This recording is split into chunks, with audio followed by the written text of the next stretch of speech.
All right. So it's been a busy week, a busy day. I think March is going to be a pretty crazy month from the way it looks. From the way it So, started, it's going to be crazy, yeah. huh? I mean, I don't know. Is it just me or are you having the same experience this week? It's been a little hectic. It's been hectic. You're right. Yeah, maybe it's Yeah. a universal theme.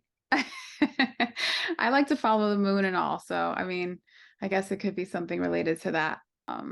Okay. So, why don't you talk a little bit about I don't want to dive like too deeply into like how you got in the industry or whatever, but Hmm.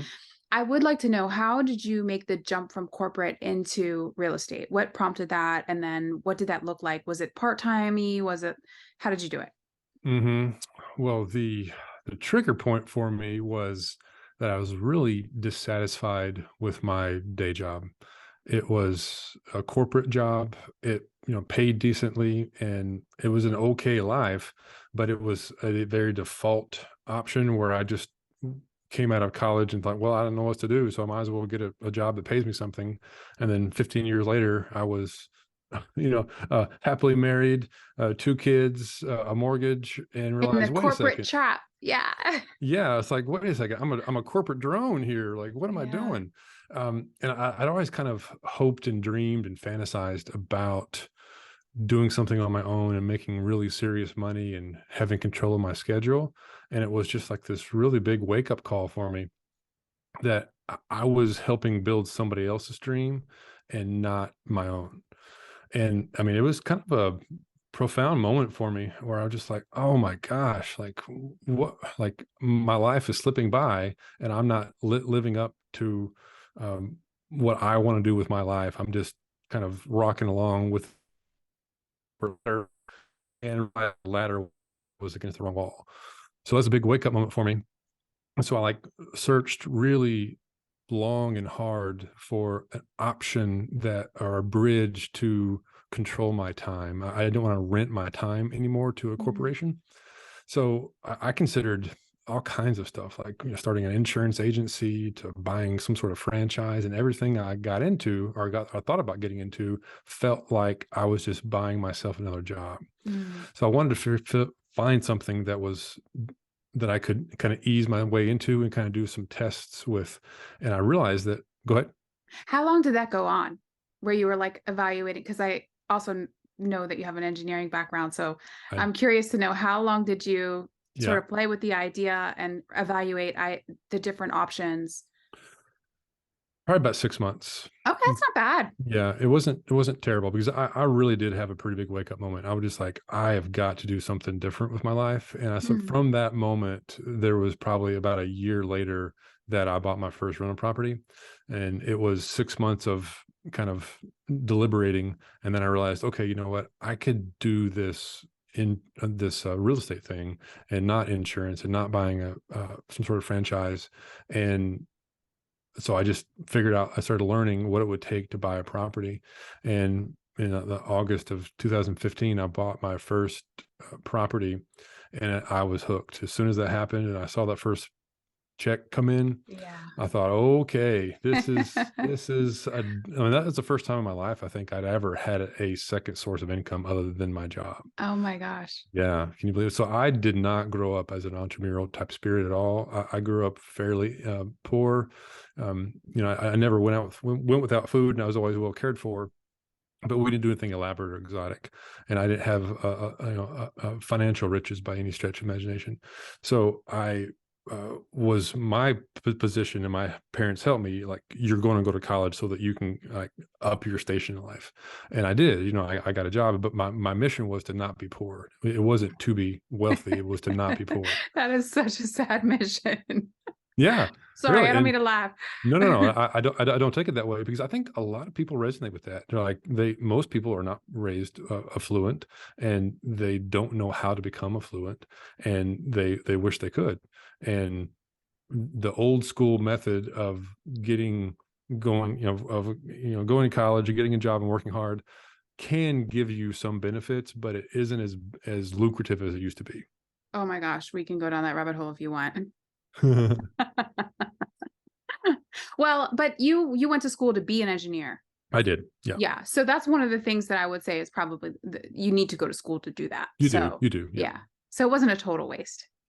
Yeah, but I'm not an engineer. I mean, I needed that at the time in my life. I needed that. I did. I needed something that was practical and marketable in the marketplace so that I could get a job. And, and it was crazy is when I first got out of school in the year 2000, I made like $45,000 as an engineer, which at the That was time a was, lot of money then. was a decent amount of money, right? Yeah. But it wasn't like 90 grand or anything. And like it wasn't a Silicon Valley type job, put it that way. And but that I made more that first year as an engineer than my parents together ever made in their lifetime in a Oh, single year. wow. Yeah. So Yeah. that gives you perspective. Yeah. Definitely. So you met the goal, you were on track for doing better than you were raised, and then you had this epiphany to at this point, it didn't even sound like it was about money, it was more about freedom, time freedom and It was. Yeah. yeah, Well, and money buys that for you, right? And right, absolutely. like and at the time, I didn't even quite have the terms for it, but I didn't want to rent my time anymore. Yeah, that's what you said. That's why I was like, it sounds like more Yeah. like time to me than Right. anything. Right. Yeah. Well, I wanted lifestyle freedom, and I kind of had this conversation with myself that I was going to change the order of operation. So instead of asking my boss permission to go spend time with my family, I was going to ask my family if I had permission to go spend some time working. Oh, wow. And when that order of operation changes, you recognize you still got to go and work. You still got to you can provide for your family, but you set your priorities in different order. So now my kids are teenagers, or but they're not driving yet, and I take them to school and I pick them up most days, Oh, right? And that's important to me. And don't know if you have kids or not, but anybody who does, you realize just how fast it goes by. Like I I go ahead. have a 12-year-old and I Yeah. just had a baby. He's 3 months Wow. old. So it's been really cool to have this second experience be so far apart because you learn how fast it goes and how independent they get and every minute really does matter because they just get so big so fast. And it doesn't just slip by, and in those moments, you just cannot get back. Like, I look back at pictures, Google has this amazing, a deal where they give you these, history of your pictures that you've taken on, in my case, Android phone, Okay. and I think Apple does something similar, Yeah. and they basically show you memories of what happened 5 years ago this day, right? And I get those pretty frequently, and I'm just I love to see him. At the same time, it just tears at my heartstrings because I see my precious little children, especially my son, because he's changed the most. And I was like, that little boy is gone. Like, I will never Oh. get that little boy again. And so it's not a sad thing because we're all going to grow up, but those moments you just can't quite bottle them. So instead of regretting it, you're just like, okay, well, the message here is like, seize the moment, enjoy your time we have with our loved ones, and then you work to make sure that you're taking care of them instead of working so much and then missing all those moments. Yeah. Yeah. Well, it's important to take care of them and, no shame to anybody that has to go to work and can't spend every waking minute with their child, but yeah, you want to definitely utilize as much time as with them as you can. Mm. So, talk to me a little bit about okay, 2015 you bought your first one, so you didn't quit yet. You kept your Right. job. Right. So I had a 3-year plan where I was going to buy all these rental properties and that was going to replace my income. And I did all these calculations. You know how we all do is like, like when you're in college, you like figure out how much grade you need to get a B or an A or whatever. It's that Yeah. same calculation. How many rentals do I need to replace my income so I don't have to work anymore? And I did the math wrong, basically. Not because I'm not good at math, but because like the assumptions you make are not necessarily always right.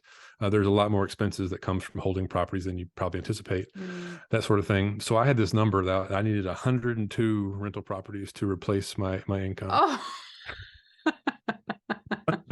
Well, keep in mind, I live in Little Rock, Arkansas, and that's where I buy properties, and the values of these properties are quite small compared to many parts of the other parts of the country.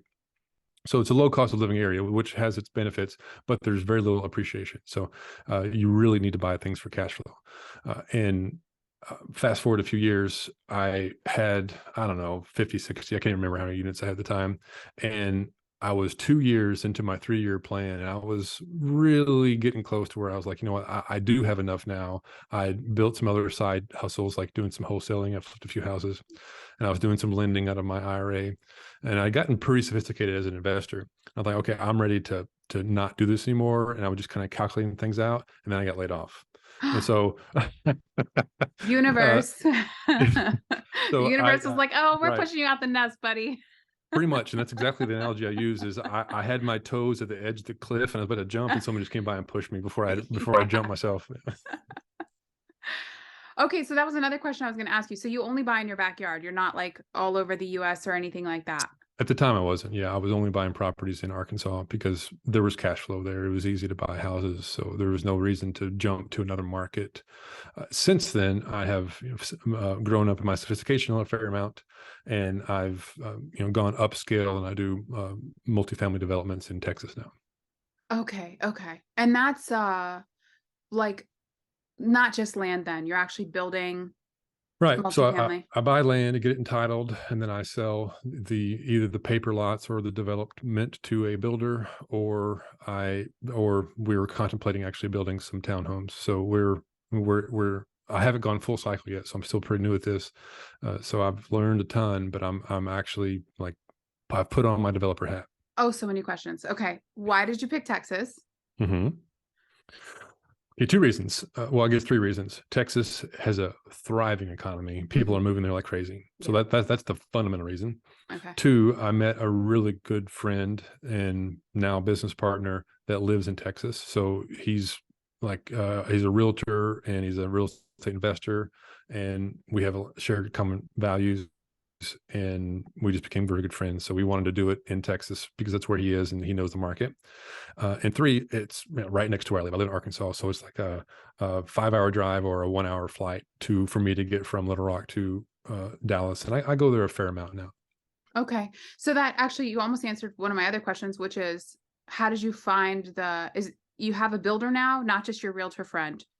I have a realtor friend, and then we hired a construction manager, and we're in the midst of formulating a construction company to build some of the properties that are some of the units that we've created the development for. So you met the builder property manager through the realtor. Yes, yes. Okay. They go to church together, and we were working on the project, and he was somebody we hired as a third party contractor to do some work for us. And then his job situation changed to where he needed to work full time for somebody. It's like, well, we happen to need a full time construction manager, so why don't you join Oh, us? that's nice. Yeah.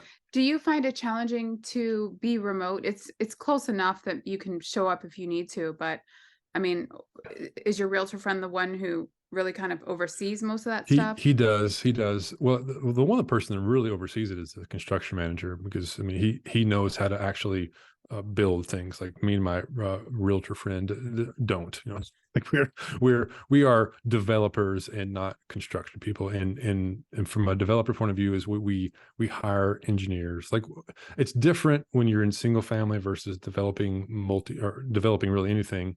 Is like I'm not out there doing any work. Right. I couldn't do any work. At least on a single family house, if I had to, I could physically do the work, but I don't want to.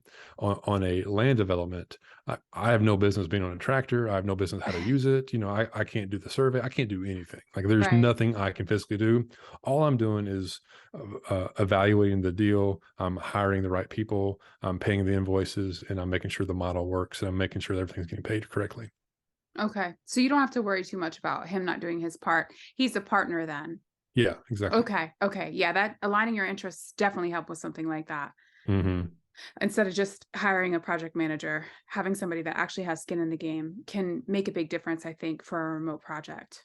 Absolutely. Yeah, anytime in business where you can align interests, you're always better off to do that. It can be hard to do, but in this case, he has a small financial interest in the outcome of the overall, in Mhm. addition to his salary. Okay. Now, do you still have a bunch of rentals? Did you keep a lot of them or? Yeah, yeah. I still have. I kind of lose track, 40, 50 or so Okay. rentals in I'm Central I'm around Arkansas. that number too. Yeah, I tend to hover there for some reason. I don't get any more. I don't get any less. I just same.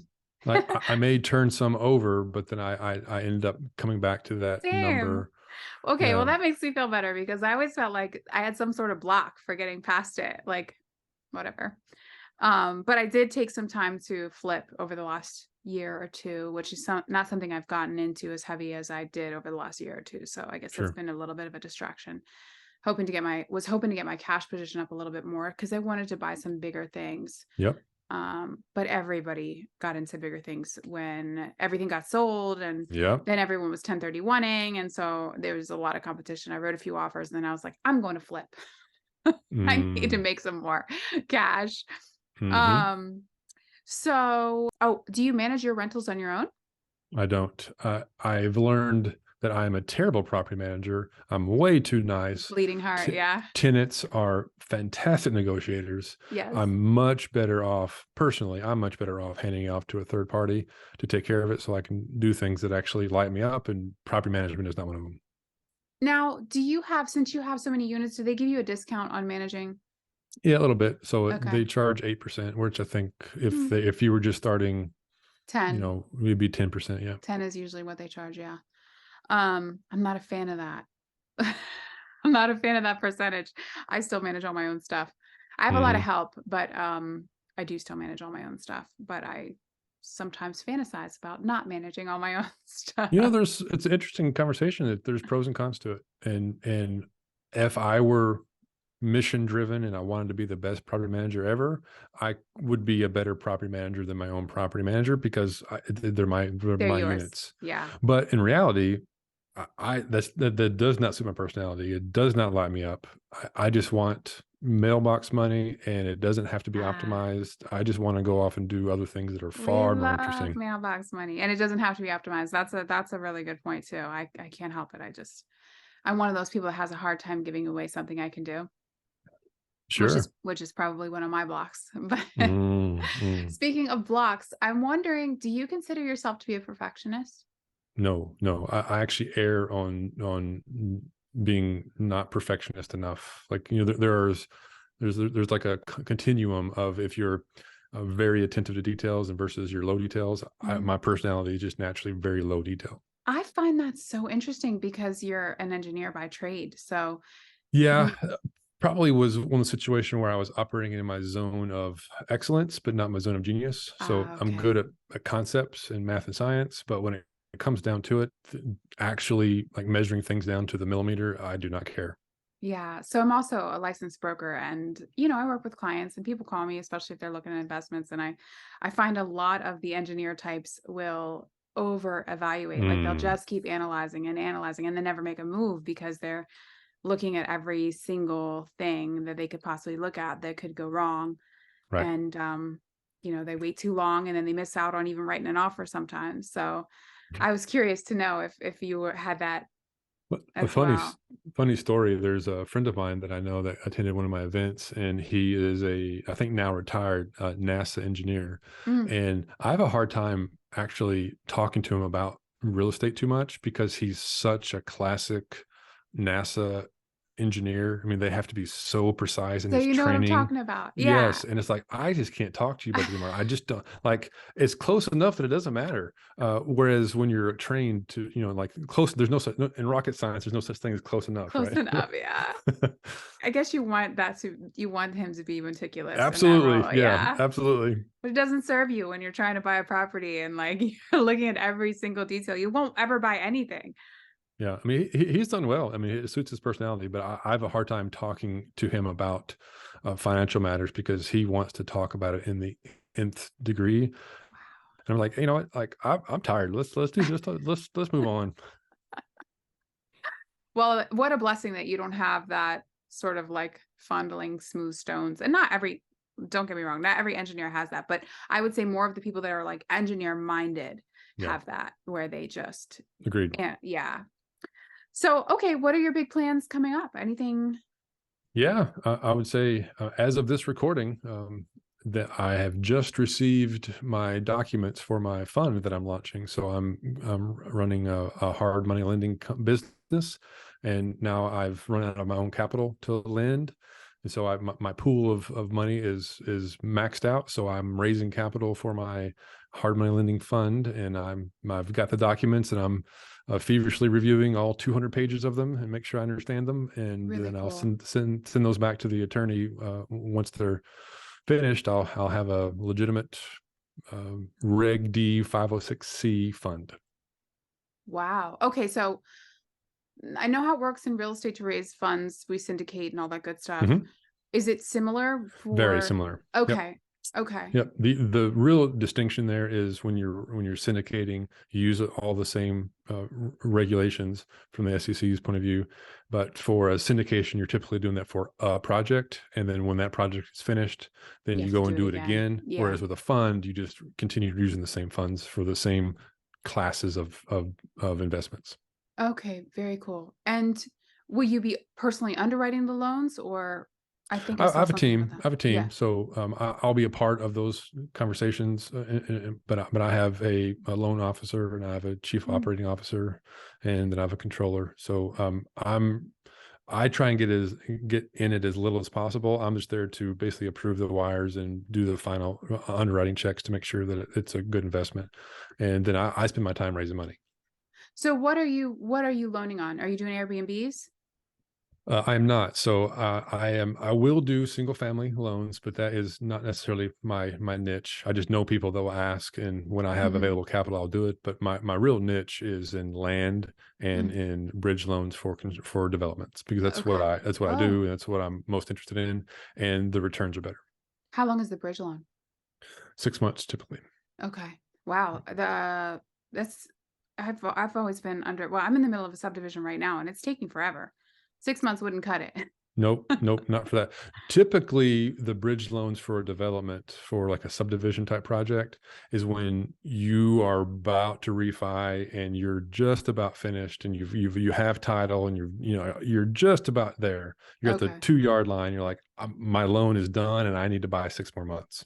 That's what that the bridge loans for. Ah, gotcha. Okay. Cool. What is it? How many people are on your team? At this point, including me before. Okay. Yeah, it's a very, very small, nimble team. So, like our funds raising $10 million, and so this in the scheme of Mm. funds, that's a very small amount of money. Doesn't sound like a small amount to me. Not when you're raising it at 100,000 to $250,000 at a time. It takes a lot of conversations to get to 10 million for sure. But it's fun, and this is very common in the fund space. Is your first one's kind of small and kind of simple, and then you kind of understand how to be a successful fund manager, and then you do fund 2, 3, or 4. So it's very common. So what's not a small fund? Uh, I mean, a fund can be I mean, I actually know a guy that did a fund for $47,000. So I mean, that's small, but a not small fund would probably be like in the order of $100 million. Okay. So you it's small until if it's under 100. There's no formal definition, but I would I was say just that's curious. probably about right. Yeah. Yeah. Very cool. Well, thank you so much for joining me today. We will Thanks for put having me. we'll put all the links to your stuff. You have a podcast I do. and you have a mastermind too, right? I have a mastermind, and then probably the best way to find me is on my website, or my name, Paul David Thompson. That's what the way you would imagine to spell those names is the typically where I live. Yep. Okay, awesome. Thank you so much.